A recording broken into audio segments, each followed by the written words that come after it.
Assalamualaikum warahmatullahi wabarakatuh. Jumpa lagi bersama saya di Agripolis Channel. Pada kesempatan kali ini saya akan mereview budidaya perikanan air tawar dengan menggunakan keramba jaring apung ataupun keramba jaring tancap dengan ikan budidaya yaitu ikan nila dan ikan lele. Oke, rekan-rekan sekalian, check it out, kita ke TKP. Hai, jumpa lagi di Agripolis, channel yang membahas putar perikanan budidaya ataupun tangkap. Kebutuhan akan ikan, khususnya ikan air tawar, sangatlah tinggi. Namun, hal tersebut belum diimbangi oleh produktivitas budidaya ikan air tawar. Terkadang orang ingin memulai usaha budidaya perikanan air tawar, namun tidak memiliki lahan untuk membuat kolam budidaya. Di salah satu desa yang berada di Kabupaten Lampung Selatan, keterbatasan lahan untuk membangun kolam budidaya ikan air tawar tidaklah berlaku. Dengan kreativitas dan tekad yang kuat, beberapa orang masyarakat menyulap aliran air pembuangan yang sebelumnya terbengkalai, dipenuhi semak-semak liar dan sampah, berhasil dijadikan tempat membudidayakan ikan air tawar dengan menggunakan sistem jaring apung dan jaring tancap. Jenis ikan yang dibudidaya oleh masyarakat dengan menggunakan keramba jaring apung dan keramba jaring tancap yaitu ikan lele dan ikan nila. Berbekal pengetahuan seadanya, beberapa masyarakat tersebut berhasil membudidaya ikan dengan hasil yang sangat memuaskan. Jika Anda tertarik untuk melakukan budidaya ikan di dalam keramba jaring apung ataupun jaring tancap, berikut adalah tahapan-tahapan membudidayakan ikan di keramba jaring apung ataupun jaring tancap.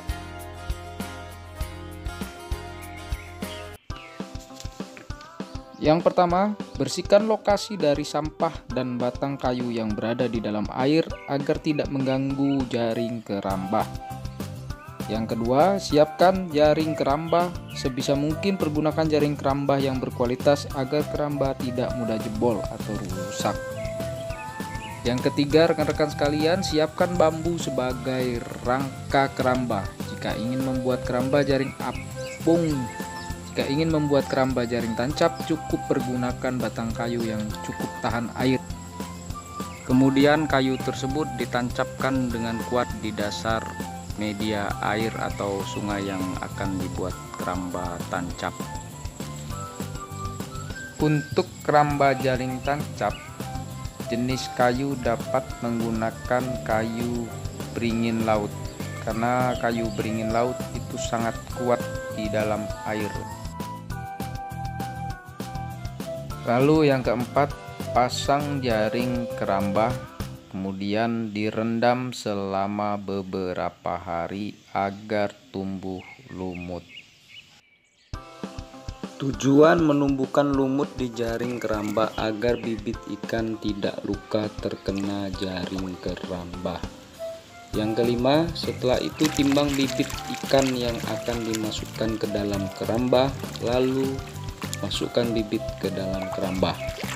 Yang keenam, beri pakan 5% dari berat biomasa ikan yang berada di dalam keramba. Pemberian pakan bisa dilakukan 2-3 kali sehari tergantung kebutuhan dan waktu yang Anda miliki. Oke, bagaimana rekan-rekan sekalian? Apakah tertarik untuk melakukan budidaya ikan di keramba jaring apung? Berikut saya keunggulan membudidaya ikan di keramba jaring apung ataupun jaring tancap. Di antaranya, yang pertama, tidak perlu melakukan kultur atau fermentasi air.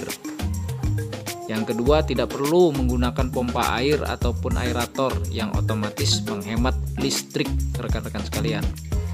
Yang ketiga, dapat mengaplikasikan semua jenis pakan alternatif seperti ikan asin, keong emas, usus, ikan rucah, dan lain-lain tanpa khawatir air rusak dan bau.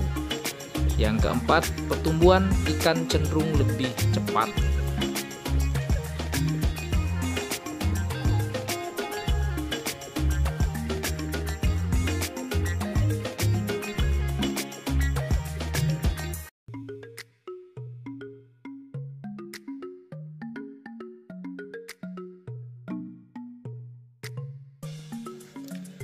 Tentu saja di balik keunggulan tersebut ada pula kekurangannya rekan-rekan. Di antaranya yang pertama, rawan terserang penyakit.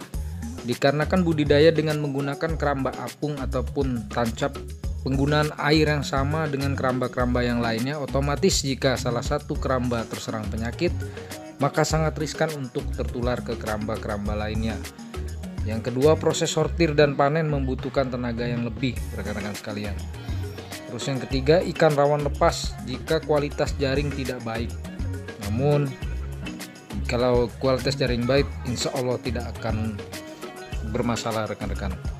Dan ataupun keramba atau waring keramba itu bisa rusak karena faktor eksternal seperti kepiting, terkena batang kayu dan lain-lainnya. Jadi kita harus sering-sering membersihkan di sekitaran keramba jaring apung yang kita miliki rekan-rekan.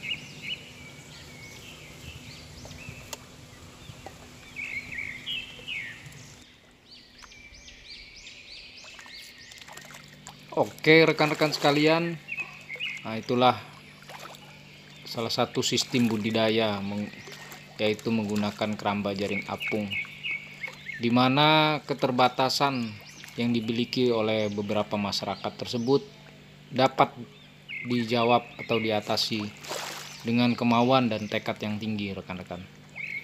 Jadi jika kita punya kemauan dan tekad yang tinggi untuk melakukan satu kegiatan, maka insya Allah akan ada jalannya.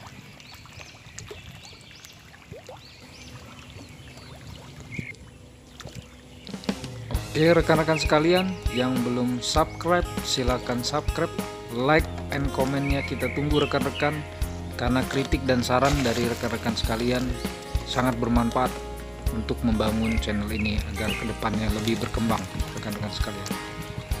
Oke, demikian saja rekan-rekan sekalian, salah satu gambaran sistem budidaya ikan di daerah Lampung Selatan rekan-rekan sekalian. Jika rekan-rekan sekalian mempunyai potensi alam seperti ini, dapat rekan-rekan pergunakan atau manfaatkan untuk melakukan budidaya perikanan. Jadi jangan pernah kita menyerah dengan keadaan rekan-rekan.